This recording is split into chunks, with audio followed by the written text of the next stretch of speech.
Hello guys. तो आज हम बात करने वाले हैं हमारे सबसे इम्पोर्टेंट टॉपिक के बारे में, जो कि है लोकेटर्स। आज से पहले जो लास्ट वीडियो थी हमने बात करी थी कि कैसे हम अपना पहला टेस्ट केस लिख सकते हैं प्रीराइट में। एंड आज हम मोस्टली डिस्कस करने वाले हैं कि बट लोकेटर्स क्या होते हैं। मतलब अगर मैं बात करूं किसी भी टेस्ट केस को लिखने के लिए जो सबसे बेसिक की एलिमेंट हमें चाहिए होता है वो होता है लोकेटर्स। बिकॉज बिना उसके हम कोई भी स्क्रिप्ट तैयार नहीं कर सकते। अगर हम किसी एलिमेंट को लोकेट ही नहीं कर पाएंगे तो हमें पता कैसे लगे कि कौन सा एलिमेंट कहाँ पे है, किस पे हमें क्लिक कराना है, किस पे हमें फिल कराना है, क्या हमें मेथड चूज़ करना है। तो आज जो सारा डिस्कशन रहेगा एक तरीके से डिस्क्रिप्शन टाइप रहेगा, तो वो रहेगा लोकेटर्स के बारे में। तो चलिए स्टार्ट करते हैं।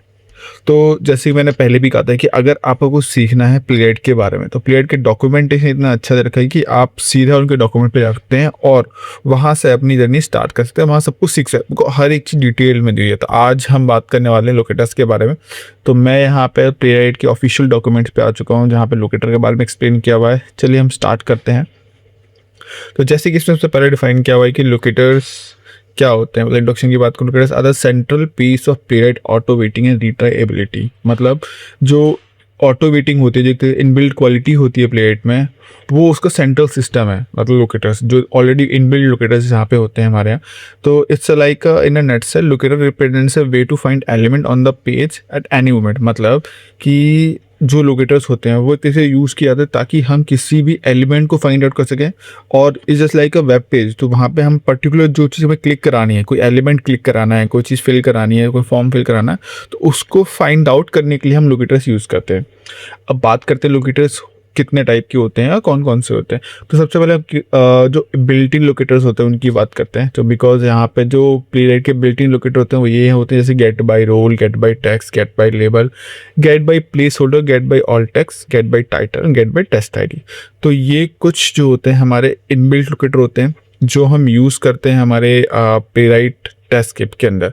अब बात करते हैं ये अलग अलग कैसे, बिकॉज हर किसी का एक स्पेसिफिक पर्पस होता है। हम ऐसा नहीं कि कोई और यूज़ करना तो किसी और भी यूज़ करती है, बिकॉज ये चीज़ हमें याद रखनी पड़ती है कई बार।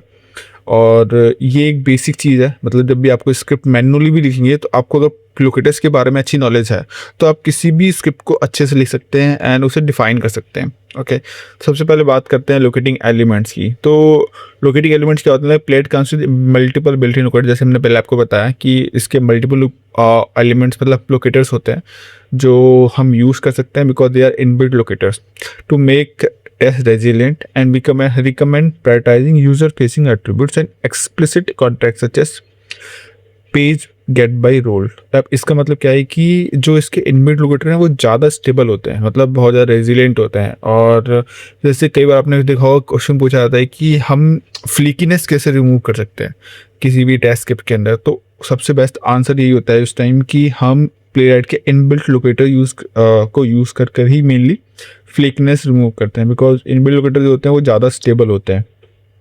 अब जैसे कि हम बात करते हैं locate the element by its role of button with name sign in. जैसे कि यहाँ पे एग्जांपल दिया हुआ है अच्छे से हमारा कि ये एक साइन इन बटन है, ठीक है। तो अगर हमें इस पर क्लिक कराना है या कोई भी एक्शन करना है तो इसको कैसे डिफाइन करेंगे? अगर इसका हम HTML एक्सेस देखेंगे तो यहाँ पे जो दिया होता है उसका button sign in and then button, इस टाइप से कुछ डिस्क्रिप्शन दिया हुआ HTML आउटपुट इसका।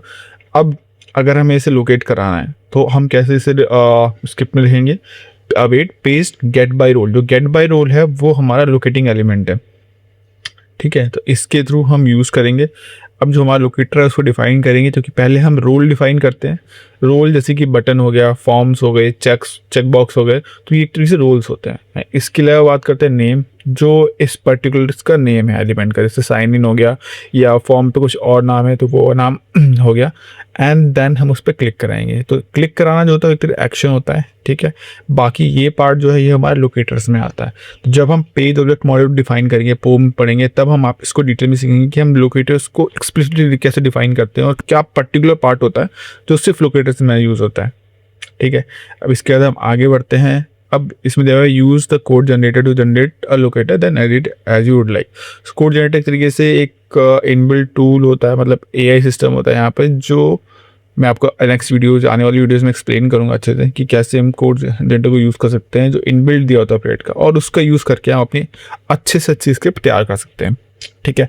अब इसकी बात करते हैं, every time a locator used in action to update the DOM element located in the page in the snippet below and align the DOM element which can be loaded twice bla bla bla. Okay, so इसका मतलब यह है कि हमें basically डोम element को मैं जो locator find out करने के लिए उस पर कोई एक्शन करना होता है, तो हम ऐसे ही रो गेट बाय रोल का यूज़ करके उस एलिमेंट को लोकेट कर सकते हैं एंड उसके बाद उसको कोई भी एक्शन करा सकते हैं। तो जैसे लाइक होवर हो गया, क्लिक हो गया। होते हैं मतलब किसी माउस को जब हम किसी पे ले जाते हैं तो एक तरह से होवर होता है। अब जैसे कि हम देखेंगे कि अगर मैं अपने माउस को यहाँ पे ले जा रहा हूँ तो ये अपेयर हो रहा है, हमें रूम करो तो ये हट जा रहा है, तो ये चीज़ होवर होती है। Not all methods create locators such as page, get by role are also available in the locator and frame locator classes. So you can chain them and alternatively narrow down your locator. So chaining एक question मेरे recently मुझसे पूछा गया था कि चेनिंग क्या होती है। तो चेनिंग ऐसी होती है कि जब भी हम लोकेटर को 2-3 एलिमेंट्स के थ्रू डिफाइन करते हैं, मतलब जैसे आप देखेंगे यहाँ पे हमने लोकेटर की एक लोकेटर है, बट वो 2 चीज़ों को डिफाइन करने के बाद पूरा कंप्लीट हुआ है, लाइक फ्रेम लोकेटर को और गेट बाय रोल को। तो इन दोनों चीज़ को जो ज्वाइन कर रही है वो एक डॉट के थ्रू हम ज्वाइन करते हैं, तो ये चीज़ हमारी चेनिंग में आती है। ओके, तो ये चीज़ है इसमें कि अगर हमें कोई एक्सप्लेन डिफाइन करना मतलब किसी पर्टिकुलर पेज पर, तो हम उस चेनिंग का यूज़ करके उसको फाइंड आउट कर सकते हैं। अब बात करते हैं एग्जैक्टली लोकेट बाय रोल की। So the page get by role locator reflects how user and assistive technology perceive the page. इसका मतलब ये है कि गेट बाय रूल जो होता है वो एक तरीके से पेज की या फिर पर्टिकुलर एलिमेंट जो हम देख रहे हैं उसके जो असिस्टिव टेक्नोलॉजी होती है या फिर यूज़र होता है वो कैसे परसीव कर रहा है उसके बेस पे वो क्रिएट होता है। मतलब जैसे अगर मैं बात करूँ ये है, तो यहाँ पे मैंने आपको बता दिया कि पहले अगर हम चेक बॉक्स यूज़ करते हैं तो टाइप एक तरीके से यहाँ पे चेक बॉक्स होता है, ठीक है, एंड जो उसका एलिमेंट का नेम होगा वो यहाँ पे सब्सक्राइब रहेगा, ठीक है। जैसे कि हम आगे नीचे वाले पे देखेंगे कि यहाँ पे बात करें get by role check box name subscribe and dot check. अब इसका मतलब क्या है कि ये पार्ट जो है ये हमारा लोकेटर है जो डिफाइन कर रहे हैं, ये चेक बॉक्स इसका टाइप है एंड उस एलिमेंट का नेम सब्सक्राइब है, ठीक है। इसके बाद चेक बॉय वो तो एक्शन में आता है। अब इसके बाद हम आगे बढ़ते हैं, तो इसकी बात करें तो role locators include button, check boxes, headings, links, list, table and many more. तो बहुत चीज़ें होती है जहाँ हम इसे यूज़ कर सकते हैं और बहुत ज़्यादा स्टेबल भी होता है और मेनली फॉलो करता है W3C specification for role ARIA and ARIA attributes. So that's the reason कि हम इसको बहुत ज़्यादा यूज़ भी करते हैं, बिकॉज इनबिल्ट लोकेटर है तो मेनली यूज़ होता ही होता है। एंड इसकी बात करें, we recommend prioritising role locator to locate elements as it is the closest way to how users and assistantly perceive the page. तो इसका मतलब ये है कि हम इसको बहुत ज़्यादा यूज़ करते हैं, ज़्यादा रिकमेंड भी करते हैं, ताकि रीज़न ये होता है कि यूज़र एंड असिस्टेंट टेक्नोलॉजी कैसे देखती हैं, मतलब कैसे इसे आइडेंटिफाई करते हैं, वो मैटर ज़्यादा करता है इस केस में। अब बात करते हैं हमारे दूसरे टाइप के लोकेट बाय लेबल की। Most forms controls usually have dedicated label that could conveniently use to interact with the form. In this case, you can locate the role by its associative label using like page.getByLabel. So इस case में क्या होता है कि जैसे हमारे कई सारे फॉर्म्स होते हैं, कई सारी चीज़ें हमें करनी होती हैं, तो वहाँ पे लेबल यूज़ होता है। वहाँ पे रोल की जगह जैसे लास्ट टाइम अगर टाइप 5 होता है तो उस केस में हम रोल यूज़ करते हैं। अगर कहीं लेबल है तो वहाँ हम डायरेक्टली गेट बाय लेबल के थ्रू मेथड यूज़ कर सकते हैं। अब जैसे बात करें गेट बाय लेबल डायरेक्टली किया और इसका जो लेबल है वो ये है, तो ये हमने पासवर्ड ले लिया, ठीक है। अब गेट बाय लेबल हमने डायरेक्टली डिफाइन करना होता है कि हमें अलग से नेम या टाइप डिफाइन नहीं करना, हमें उसका सीधा सिर्फ नाम दे देना होता है, जो पर्टिकुलर लेबल का नाम दिया होता है वो हमने दिया and then we can perform any action on that, like click हो गया, फिल हो गया, whatever we want to do. तुम जो उसमें करना चाहें कर सकते हैं। देखते हैं बहुत सिंपल वे जो होता है वो ये दिया है, मतलब अगर मैं बात करूँ इनबिल्ट रोल चीज़ें होते हैं बहुत आसान होता है, बट पॉइंट ये है कि हमें कब कौन सा यूज़ करना है वो ज़्यादा मैटर करता है। अब इसके बाद का use this locator when locating low forms and field. तो इस लेबल जो लोकेटर होता है वो मेनली तब यूज होता है जहाँ भी हमारे कुछ फॉर्म्स होते हैं, लाइक हमारे email ID and user name जो फॉर्म्स होते हैं वो हो गए, उसके अलावा हमें कुछ और डिटेल्स फिल करानी है तो वो फॉर्म्स हो गया, तो उस जगह पे हम लेबल का यूज़ करते हैं। अब नेक्स्ट आता है हमारे पास locate by placeholder. Placeholder भी एक तरीके जैसे हमारा लेबल होता है वैसे ही किसी भी एलिमेंट का नेम की लोकेशन को डिफाइन करने के लिए यूज़ किया जाता है। जैसे कि includes inputs have may have a placeholder attribute to hint to the user that value should be enter. मतलब जब हम उसका HTML चेक करेंगे तो हमें ऑलरेडी एक्सप्लिसिटली डिफाइन होगा वहाँ पे, जैसे हमारा लेबल डिफाइन था वैसे ही प्लेस होल्डर भी डिफाइन होगा। अगर वो अवेलेबल है डोम स्ट्रक्चर में तो हम उसको यूज़ कर सकते हैं। जैसे कि यहाँ पे प्लेस होल्डर नेम @example.com दिया हुआ है, तो हम डायरेक्टली इसको डिफाइन करते हैं get by placeholder and then उसका नेम। ठीक है, तो ऐसे हम किसी भी प्लेस होल्डर एलिमेंट का यूज़ करके लोकेट कर सकते हैं। अब बात करते हैं गेट बाय टेक्स्ट, जो मेरा सबसे फेवरेट है, बिकॉज इसके थ्रू अगर मैं बात करूँ तो हम नॉर्मल जो टेक्स्ट भी आ रहा है डोम ऑब्जेक्ट पे उसको भी क्लिक करा सकते हैं अगर वो एडिटेबल है या फिर क्लिकेबल है तो। ठीक है, तो ये बहुत ज़्यादा मतलब सही रहता है, हर जगह यूज़ होता है, वाइडली यूज़ होता है गेट बाय टेक्स्ट तो। एंड जैसे मैंने प्लेस होल्डर का बताया, जैसे मैंने लेवल का बताया, सेम इसमें भी होता है कि अगर किसी में स्पैन में नाम अवेलेबल है या फिर उसका पर्टिकुलर नाम अवेलेबल भी है या एज अ टेक्स्ट भी अगर वो अवेलेबल है तो हम उसको यूज़ करते हैं, उसको डिफाइन करते हैं and explicitly get by text करके उसका नेम डाल के उसके बाद उसका एक्शन परफॉर्म करते हैं। चाहे टू बी विजिबल हो गया, टू बी विजिबल तक तरीके से हमारा एग्जेशन है, बट इसका टू बी क्लिक हो गया, टू बी चेक बॉक्स हो गया या फिर जो भी चीज़ हो गई हम डायरेक्टली यूज़ कर सकते हैं। एंड इसमें एक खासियत होती है कि मान लो अगर सेम नेम के 2 या 3 ऑब्जेक्ट ऑलरेडी बोल होते हैं, मतलब एक तरीके से लाइन होती है, जैसे कि वेलकम जॉन या वेलकम जैम जॉल, welcome John to here something like that. तो अगर पर्टिकुलर हमें यही देखना है तो हम एक मेथड होता है एग्जैक्ट ट्रू, इसका यूज़ करते हैं। बिकॉज कई बार भी होता है कि एक ही नाम की 2-3 एलिमेंट सिमिलर टाइप मतलब सेंटेंसेस में फॉर्म में अवेलेबल होते हैं, तो उस केस में ये एक स्ट्रिक्ट रूल एरर थ्रो करता है, जो मैं आपको स्ट्रिक्शन रूल होता है वो आई मैं आपको एक्सप्लेन करूँगा। तो उसकी वजह से हम यहाँ पे एग्जैक्ट ट्रू यूज़ करते हैं ताकि हम पर्टिकुलर उसी नेम को क्लिक करते हैं, उसी एलिमेंट को यूज़ करा सकें। एंड इसके अलावा matching by text always normalises whitespace even with the exact match. For example it turns multiple spaces into one, turns line breaks into spaces and ignore leading and trailing whitespace. मतलब इसमें क्या होता है कि ये white space को consider नहीं करता है, मेन रीज़न ये होता है। तो इसकी वजह से कई बार जैसे हम वाइट स्पेस नहीं करता तो हमारा एलिमेंट पर्टिकुलर वही लेने की कोशिश करता है जो हमारे पास अवेलेबल है। अगर वाइट स्पेस नहीं होगा तो कई बार देखिए टेक्स्ट आगे पीछे हो जाता है, तो उस चीज़ को थोड़ा ध्यान रखना पड़ता है यहाँ पे। अब बात करते हैं हमारे अगले टाइप लोकेटर की, जो कि ऑल टेक्स्ट। ऑल टेक्स्ट ज़्यादातर जो मैंने यूज़ करते हैं कि इमेजेस को आइडेंटिफाई करने के लिए यूज़ किया था, बिकॉज जब भी कोई इमेज होती है तो उसमें ऑल्ट डिफाइन होता है, ऑल्ट एट्रीब्यूट डिफाइन होता है जो बेसिकली इमेज को डिस्क्राइब कर रहा होता है। तो we can use this locator to identify the image based on the text alternative using page dot get by all text. Okay, तो हम इस चीज़ का पर्टिकुलर यूज़ करके किसी भी इमेज को आइडेंटिफाई कर सकते हैं। जैसे सिमिलरली यहाँ पे दिया हुआ है await page dot get by all text plate logo. तो ये एक तरीके से सिंपलेस्ट वे है किसी भी इमेज को आइडेंटिफाई करने के लिए। use locator when your element support all text such as image और area element। so that's ये इसकी कंडीशन है। एंड उसके बाद हमारा नेक्स्ट लोकेटर है लोकेट बाय टाइटल। तो जैसे कि टाइटल क्या होता है कि किसी भी पेज का पर्टिकुलर टाइटल होता है। जैसे मैंने आपको लास्ट वीडियो में एक्सप्लेन किया था कि हम अपने एलिमेंट मतलब अपने पेज को गेट बाय टाइटल के थ्रू कर रहे थे और उसे एक्सप्लेन कर रहे थे, मतलब उसे वैलिडेट कराया था हमने। तो ऐसे ही यहाँ पे हम गेट बाय टाइटल कर सकते हैं। और इश्यूज काउंट जो होता है, मतलब जैसे कि यहाँ पे इशू काउंट कोई भी पेज है उसका इशू काउंट 25 दे रखा है, जो 25 इशू है, तो इसका इशू काउंट जो है वो इसका टाइटल है। ठीक है, तो उसको हमें वैलिडेट करा है एज 25 इशूज। तो 25 इशू इस तरीके से हमारा वैलिडेशन चेक पॉइंट होगा कि मतलब ये टेक्स्ट वहाँ पे शो होना चाहिए। बट एक्चुअली जो हमने एलिमेंट फाइंड आउट किया वो क्या है, इशू काउंट के थ्रू।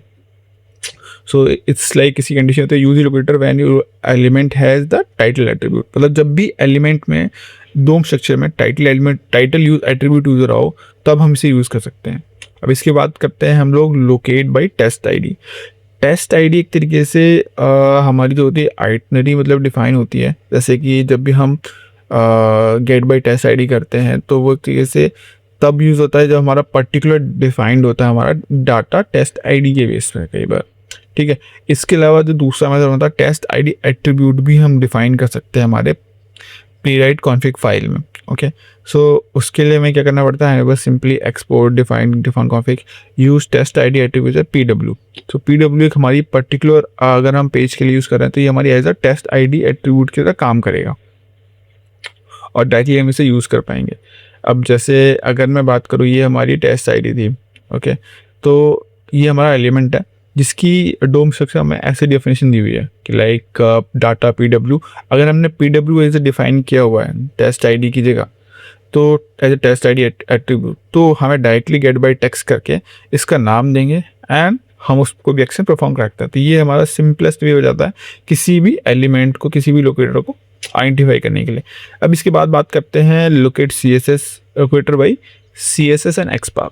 तो टू बी ऑनेस्ट लाइक ये सबसे ज़्यादा इनकन्सिस्टेंट और इस तरीके से नॉट रिकमेंडेड लोकेटर्स होते हैं। रीज़न सबसे बड़ी चीज़ होती है, मैं आपको ऑलरेडी बता देता हूँ। If you absolutely must use CSS or XPath locator, you can use by them place.locator to create a locator that takes a selector describing how to find an element in the page. Page supports CSS and XPath selector and auto detects them if you omit CSS or XPath equal to prefixes. तो directly जो होता है कि अगर XPath CSS रख भी सकते हैं, अगर नहीं भी रखते हैं तो डायरेक्टली उससे एक्सप्लेन ले लेता है। मतलब अगर हम डायरेक्टली डिफाइन करते हैं, मतलब बस ये रहता है कि XPath ने हमें स्लैश देना होता है एंड CSS में हमें डायरेक्टली बटन का नाम डिफाइन करना होता है। अब जैसे बात करूँ, ये हमारा एक पहला वाला जो हमारे पास दिया हुआ है, ये पार्ट हमारा CSS लोकेटर है, ठीक है। जैसे मैं इसमें डायरेक्टली लोकेटर हैश के थ्रू डिफाइन कर दिया है एंड हैश TSF एंड फिर उसके बाद चेन दे दिया, इसकी लोकेटर की डायरेक्शन दे दिया एंड उसके बाद हमारा होता है ये वाला, ये जो चीज़ देती है ये हमारी है XPath बेस में। तो क्या आप देखेंगे तो स्लैश दिया हुआ है, स्टार्ट दैट, फिर ID TSF एंड उसके बाद उसकी चेन दे दिया। तो ये पर्टिकुलर दो टाइप के CSS लोकेटर हैं। बट सबसे बड़ी चीज़, CSS and XPath are not recommended as the DOM can often change, leading to non-resilient test cases. Instead, try to come up with a locator that is close to how the user perceives the page, such as role locator, or define an explicit test or contact using the test IDs. Okay, तो ये सबसे चीज़ होती है जो याद रखने वाली पड़ती है। मतलब इंटरव्यू पूछा जाता है कि कौन से नॉट रिकमेंडेड होते हैं, तो तब आप ये चीज़ एक्सप्लेन कर सकते हैं, बताते हैं कि क्यों और किस वजह से। इसके बाद हम बात करते हैं लोकेट इन शैडो डोम। तो शैडो में लोकेट करने के लिए हमारे पास क्या होता है कि all the locators in the Playwright by default work with the elements of shadow DOM. The exceptions are locate by XPath does not pierce shadow roots and closed mode shadow roots are not supported. तो ये दो conditions होती हैं जिसकी मतलब exceptions हैं। इसके अलावा जितने भी हमारे टाइप ऑफ लोकेटर्स होते हैं वो वर्क करते हैं शैडो डोम के साथ। अब इसके बाद consider for example with the custom web component. अब जैसे एग्जांपल की बात करें तो यहाँ पर इन्होंने दिया हुआ है x detail role button area expanded true area control inner details title shadow roots and all. Okay, so you can locate in the same way as if the shadow roots was not present at all. Okay, so you can directly click on details and you can define by like await page dot get by text detail and click. So ये part हमारा locator हो गया। तो हमने यहाँ पे directly get by text का use करके उस पर क्लिक कराया है। ओके, अब इसके बाद बात करें कि अगर हमें टेक्स्ट डिटेल पे क्लिक कराना है तो क्लिक ऑन नेक्स्ट डिटेल। तो इसके लिए हम क्या यूज़ करेंगे, await page dot locator x detail hash tax details and click. तो ये हमारा एक तरीके से रोल वाला फॉर्मेट जो होता है वही होता है। बट यहाँ पे हम रोल डिफाइन करते हैं inside the locator. We are not like हम directly get by role use करते हैं, यहाँ पे एज ए लोकेटर यूज़ करते हैं जैसे हम CSS में यूज़ करते हैं। बट यहाँ पे हैश टैग्स यूज़ करते हैं ताकि अगर जो भी डोम एलिमेंट में हैश टैग्स अवेलेबल है उससे मैच करें एंड देन उस पर क्लिक करें। अब उसके बाद करते हैं कि to ensure that X detail contains the text details exact.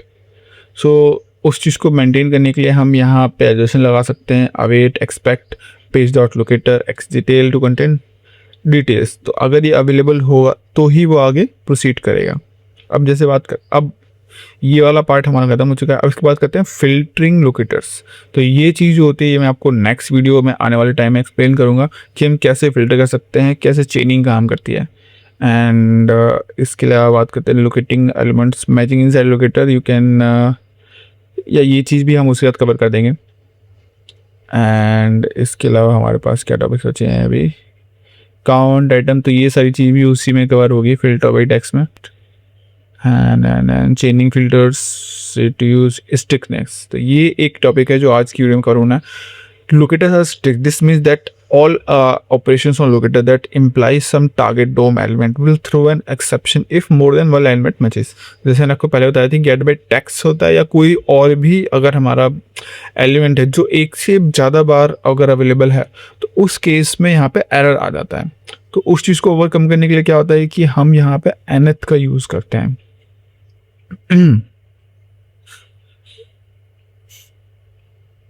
जैसे यहाँ पे दिया हुआ है locator dot first, locator dot last and locator nth। First, last and nth इसका अलग अलग यूज़ होता है। nth हम तब यूज़ करते हैं कि nth के अंदर हमें डिफाइन करना पड़ता है कि कौन सी पोजीशन पे है, ठीक है। फर्स्ट और लास्ट तो हमारे होते हैं कि अगर मान लो 10 है तो 10 में जो फर्स्ट होगा वो तो फर्स्ट ही होगा, जो कि हमेशा 0 से स्टार्ट होती है रैंकिंग इसकी। लास्ट जो होता है हमेशा लास्ट में चला जाता है, जो लास्ट वर्ड होगा। तो हमें फर्स्ट और लास्ट डिफाइन नहीं करना पड़ता, हमें मेनली तब जरूरत पड़ती है लोकेटर nth की जब हमारे पास इन बिटवीन होता है 0 टू एंड वाला जो होता है, तो उस केस में nth यूज़ करते हैं। तो ये हमारा टॉपिक था पूरा लोकेटर्स के ऊपर। अब अगर मैं बात करूँ, मैंने ऑलरेडी एक शीट बना दी है आप लोगों के लिए ताकि इसे आप अच्छे देख पाए। तो हमारे पास हमने क्या क्या सीखा आज, गेट बाय रोल सीखा, गेट बाय टेक्स्ट सीखा, गेट बाय लेबल सीखा, get by placeholder, get by all text, get by title and get by test ID. तो ये टाइप के लोकेटर्स होते हैं जो इनबिल्ट लोकेटर्स होते हैं प्लेराइट में। और आने वाले वीडियो में हम सीखेंगे कि हम कैसे इन सब का यूज़ करके हम टेस्ट केसेस डिफाइन करते हैं, क्योंकि ये एक जैसे बेसिक्स हैं हमारे। आपको सब कुछ इसमें समझ में आ गया होगा। एंड अगर आपको कोई डाउट है, कोई क्वेरी है तो आप पिंग कर सकते हैं मुझे डायरेक्टली मेरे इंस्टाग्राम पे, या फिर इस वीडियो में कमेंट भी करेंगे तो मैं आपसे ट्राई करूँगा जैसे हम आपको कनेक्ट कर सकते हैं एंड मैं आपके सारे डाउट को क्लियर करने की कोशिश करूँगा। Thank you so much guys, have a nice day.